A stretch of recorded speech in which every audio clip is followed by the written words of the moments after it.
عليكم ورحمة الله واهلا بيكم معايا وحلقة جديدة من حلقات مطبخ لملومة. ازيكم يا حبايبي؟ عاملين ايه؟ وحشتوني جدا جدا جدا. والنهارده ورجعت لكم تاني بفيديو جديد وروتين جديد في مطبخي الاخضر. عشان انتوا بتقعدوا تقولوا لي هو المطبخ عندك بيتغير ليه؟ اكيد مش بغير حاجة في التصوير، يعني اكيد مش بغير الالوان، بس لما ابقى في المطبخ اللي لونه اخضر تعرفوا ان انا قاعده في كينج، لما ابقى في المطبخ اللي لونه اورنج تعرفوا ان انا قاعده في العسل. خلاص حفظنا بقى. النهارده يا جماعه هعمل معاكم روتين كده سريع في المطبخ. عندي كام حاجه كده هظبطها وبعدين نبدا في الغدا مع بعض. الغدا بتاعنا النهارده هنعمل صنفين. صنف عشان الحاج الدكتور ماشي على نظام معين في الاكل، اللي هو يعني عايزين نقلل الدهون الثلاثيه عنده عاليه شويه، فاحنا بنعمل له اكلات اليومين دول وانا باكل معاه، يعني بتلكك عشان اخس. المهم يا جماعه هنعمل للحاج فراخ فيليه مشويه، وهعمل كمان كبد وقلوب وكلاوي وفشه، يعني نقدر نقول كده علقه. اللي ما يعرفش العلقه فانا بختصر له الموضوع في ان انا بقول له مكوناتها كبده وقلوب وكلاوي وفشه. الثلاثه دول تعالوا نشوف بعملهم مع بعض ازاي، وهعمل معاهم مكرونه بالصلصه وسلطه. يلا نشوف الفيديو بتاعنا. وقبل ما نبدا الفيديو ما تنسونيش في اللايك والشير والسبسكرايب للقناه، دوسي بقى على زر الجرس عشان يوصلك كل جديد. ويلا بينا نبدا الفيديو.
دلوقتي بقى هنبتدي نجهز في الغدا بتاع الحاج، عشان الحاج جه من الشغل وعايز ياكل وعمال يزعق لي من ساعه ما جه بيقول لي الاكل ما خلص.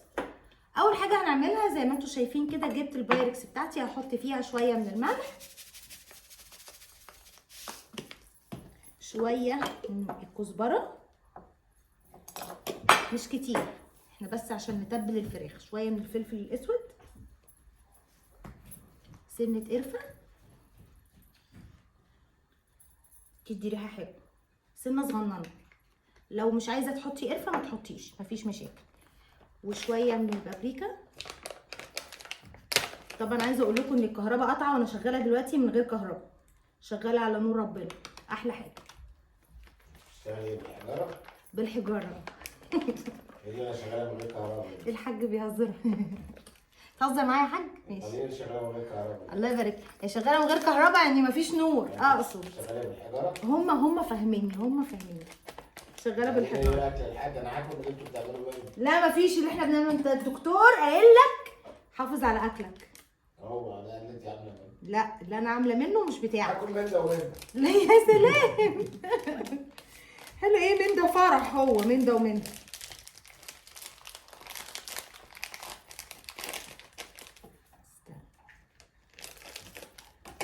شويه من الزعتر، معروف طبعا ان الزعتر في الشوي اي حاجه بيبقى تحفه. ايه ده في كيس تاني جوه.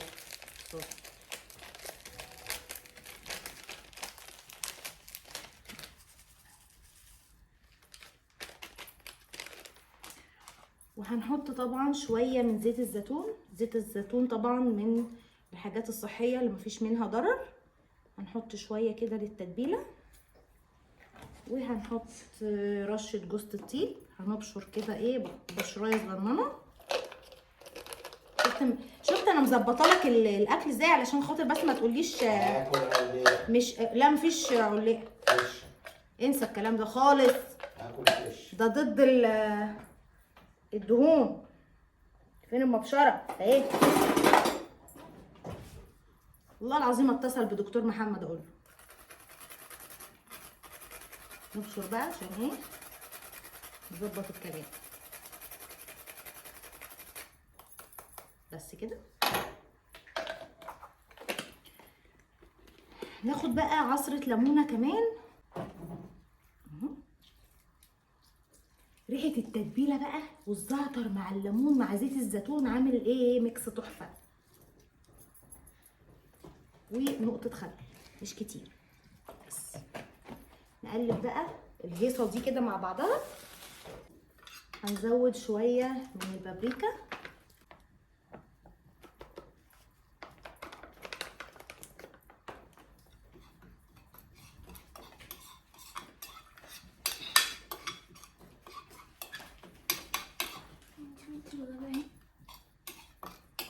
كبده وقلوب وكلاوي.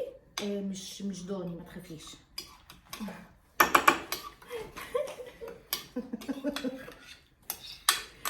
خايفه قلتي الغدا ايه؟ انت تعملي ايه ده بالفش مكرونه؟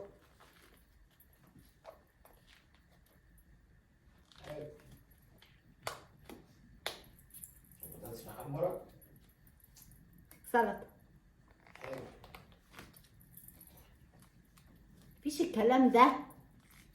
اكل صحي. هاتي لي 2 3 فص ازقز فيهم. كمان فص. جايب مانجا فص. ها عايز ياكل؟ قولوا له في الكومنتات حافظ على اكلك. بلاش بقى الكلام ده. قصدك ايه يعني؟ قصدي حافظ على اكلك. كلامي واضح. وبطل تدخين اهو، عشان انتوا بتقولوا لي في الكومنتات ما تخليش الحاج يدخن. انا بقول له هو اللي مش بيسمع كلامي. بصوا بقى هناخد الفراخ. طبعا الفراخ دي مغسوله ومنقوعه في ميه وملح. في ميه وليمون. خلاص هنتبل بقى الفراخ كده تتبيله القمر دي. والله ريحتها تحفه.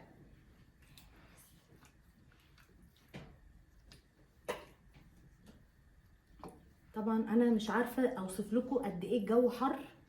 يمكن لو باين انا باين على وشي الحر عامل فيا ايه يعني. النور او الكهرباء تقطع من هنا والبيت يتحول لنار جهنم والعياذ بالله. اللي جاي عايزين ايه؟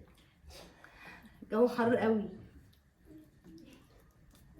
فاكر من الزمن نص ساعه. قدامه نص ساعه لسه قبل ما يجي. يا حلاوه. اهو يا جماعه زي ما انتم شايفين اتبلت معايا وده شكلها. هتتساب بقى كده ساعه في التتبيله وبعدين نبتدي نشويها ونعمل السلطه. بصوا بقى هنا انا حاطه الفشه على النار بتتسلق. الفشه دي اتحطت دور اتسلقت وبعدين رميت الميه بتاعتها. اتخلصت من الميه بتاعتها وحطيتها في ميه تانية نظيفه مع كام فص حبهان وشويه فلفل اسمر. 5 دقايق وهغير الميه بتاعتها دي تاني واحطها في ميه تانية وهوريكم بحط في الميه اللي جايه ايه. دلوقتي بس سخنت الجريلا بتاعتي على البوتاجاز كويس قوي. مش هحط لها اي ماده دهنيه لان احنا اصلا حاطين للفراخ في التتبيله زيت زيتون. فاحنا اصلا بنعمل كده علشان نقلل الدهون فمش عايزين نزود كميه الدهون. خلاص هناخد بقى قطعه من الفراخ بتاعتنا بعد ما اتبلت كويس وانزل بيها في الجريل كده. اهم حاجه تسمعي الصوت ده.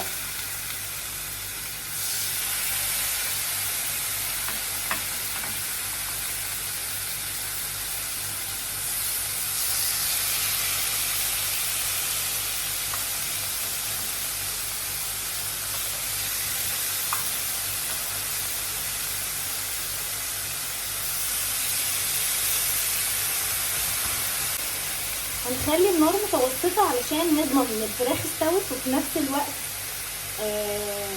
لو النار عالية الفراخ هتحمر وهتبقى لسه مش مستوية.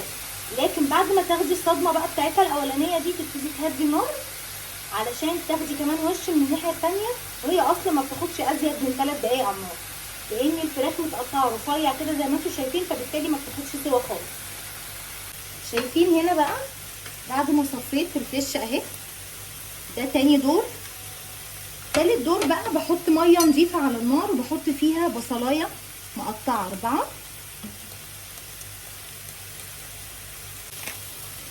فلفل اسود، شويه من الزعتر،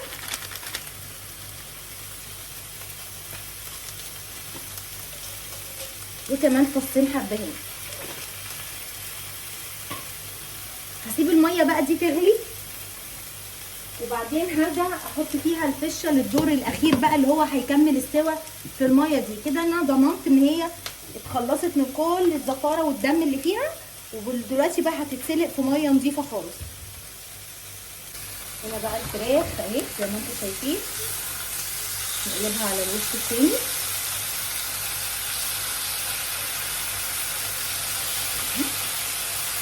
على نار متوسطه زي ما قلت لكم.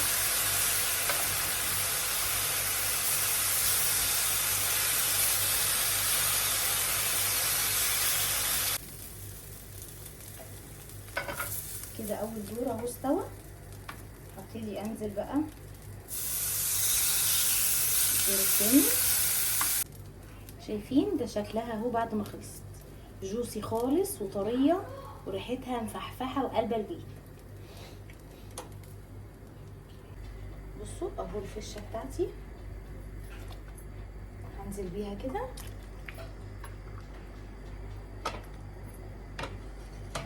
بصوا بقى الصح بتاع الفشه ان احنا نسلقها قطع كبيره كده مصححه. ليه؟ عشان هي بتكش في الميه.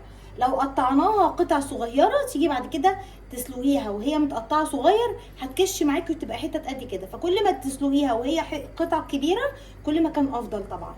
هنسيبها بقى كده 10 دقايق على النار تكمل سواها، لان هي اصلا الكذا دور اللي اشتغلنا فيهم قبل ده اداها طبعا سوا.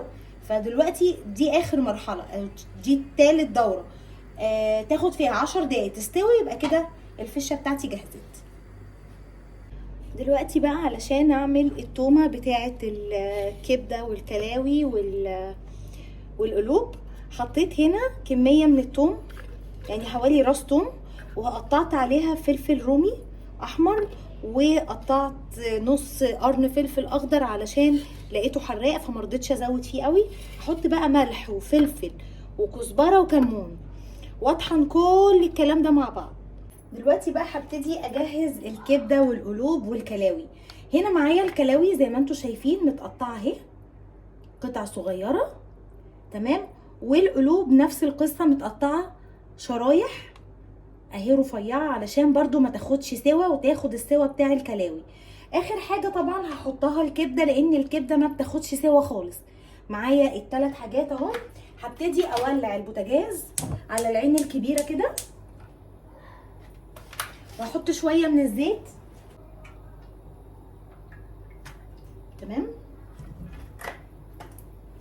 وهسيب الزيت بتاعي يسخن. بعد الزيت بتاعي ما سخن هاخد معلقه من الخليط بتاع الثوم او الدقه بتاعت الثوم، واديها تشويحه بسيطه قوي مش كتير، يعني مش هديها فرصه تتحمر، هشم ريحه الثوم بس. واول حاجه هبتدي انزل بيها هي الكلاوي. اول حاجه طبعا انا بنزلها بايدي تحسبا ممكن يبقى فيها ميه او حاجه، وانا مش عايزه فيها نسبه سوائل عاليه.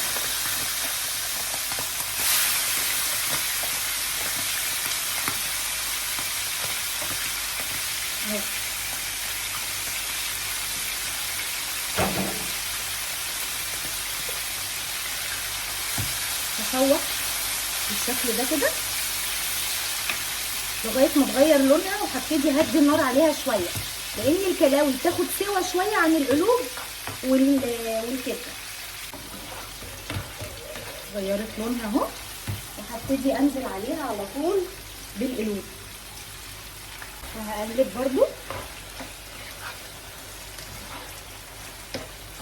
الحاج بصوا هيتجنن من الريحه، صعبانه عليا، كان نفسي ياكل منها لان هو بيحبها، بس انا مش هقدر يعني.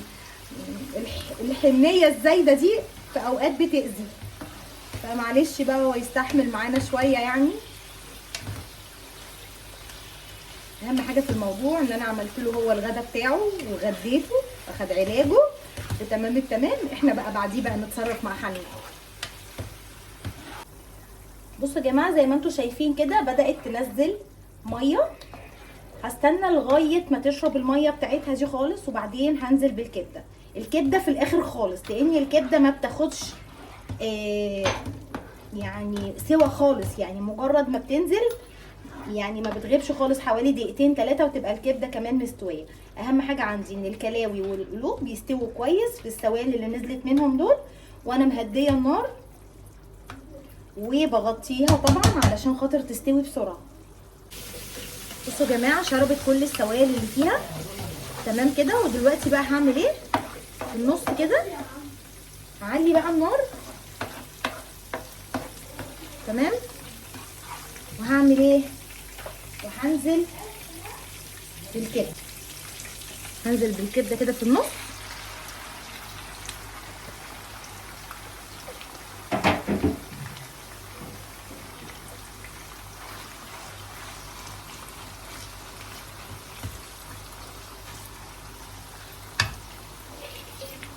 وهنزل بباقي الثوم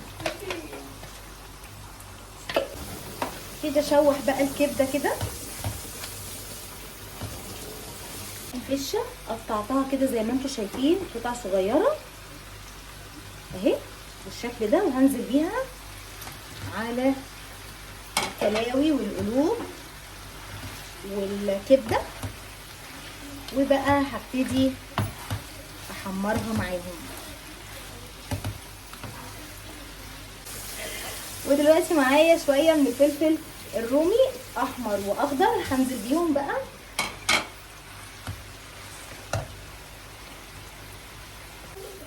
اديهم بقى التشويحه مع بعض كويس قوي لغايه ما يمتزجوا كلهم كده مع بعض، وبعدين نحضر الغدا. دلوقتي بقى يا جماعه خلصنا الاكل، هنبتدي نغرف في السلطه. انت جعانه؟ انت على طول جعانه جعانه، انت ما بتقفيش هنا جنب لما بتقولي لي انا جعانه. بصراحه الاكل الجوع حبيبتي بصوا انا عملت شويه سلطه بالمايونيز لعمرو عشان عمرو طالبها بالمايونيز، فعملت له شويه كده ماشي. عملت لنا احنا بقى السلطه دي. حاضر يا يوسف. انت جعان يا يوسف؟ عينيا حاضر. بس انا غبت اخرتش والله. انت شكلك بتتريق عليا. لا والله مش مرتاحه لك يا يوسف. انا مش شايفه غير سلطه هنا. ايوه هنتغدى سلطه. غدا سلطه النهارده. غدا سلطه. ايه ده مش عارف. افتح يا عم نشوف فيها ايه. الماجي بص فيه. طيب هنا بقى معايا ايه؟ المكرونه دي معموله من غير صلصه عشان جنة ويوسف، عشان هما مش بياكلوا المكرونه بالصلصه، بياكلوها بالسمنه والفلفل الاسمر. فاهمين؟ انتوا طبعا كلكم عارفين الطريقه دي بتاعت الوالدين. الوالدين هما اللي بياكلوها كده. لما تبقى واحده والده تقول لك عشان تبقى خفيفه عليها يعملوها لها كده. انا كانت ماما بتعملها لي كده، فمش عارفه في ناس تانية غيري ولا لا. بيبقى طعمها حلو. بيبقى طعمها جميل بصراحه، تبقى خفيفه وانا وجميله. صغير وكده تيتا كانت بتعملها لي حلوه قوي. طبعا عملت الجنة ويوسف كده ايه شويه من غير صلصه اهو تمام. احنا طبعا عملناها بالصلصه اهي. شامم ريحه الجمبري ده. الجمبري عاوزه معاك على جمبري ولا ايه؟ والله شامم ريحه الجمبري. الاكل خلاص بره. العيال جاعوا قوي.